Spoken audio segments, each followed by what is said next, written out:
Assalamualaikum teman-teman, kembali lagi di channel terngeri se-Indonesia Raya.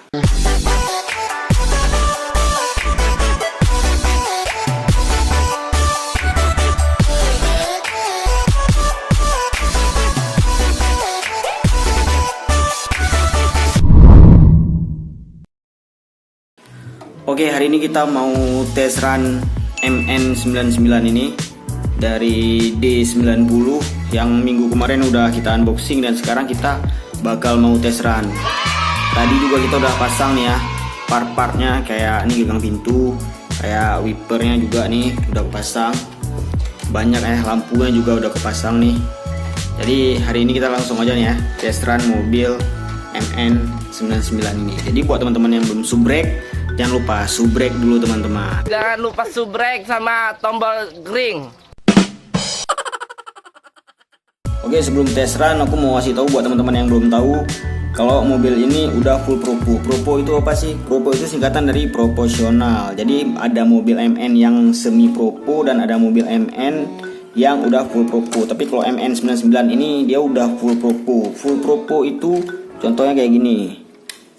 Kita hidupin dulu. Nah, full propo pada saat belok dia bisa pelan-pelan. Ini kalian lihat. Nah, dia bisa pelan-pelan, itu full propo. Terus gasnya juga bisa pelan-pelan, contohnya kayak gini.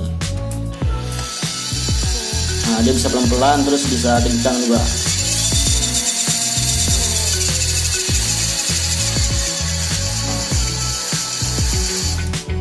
Nah, tapi kalau mobil yang semi propo biasanya belokannya belum bisa pelan-pelan. Jadi dia sekali belok, tapi gasnya udah propo kalau untuk semi propo. Jadi kalau buat teman-teman yang mau full propo, ya aku saranin beli mobil yang MN99S. Oke, yuk kita tes run.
Oke teman-teman, itu dia tadi tes run kita untuk mobil MN99 dari klasik model D90 ini. Yang mana menurut kalian? Komen di bawah ya. Jadi dengan harga 700-an itu udah pakai ongkir. Harga 700 udah dengan ongkir, kita bisa dapetin mainan sekeren ini teman-teman. Oke, makasih buat kalian yang udah nonton, yang udah like, dan yang udah subscribe. Sampai jumpa di video selanjutnya. Assalamualaikum.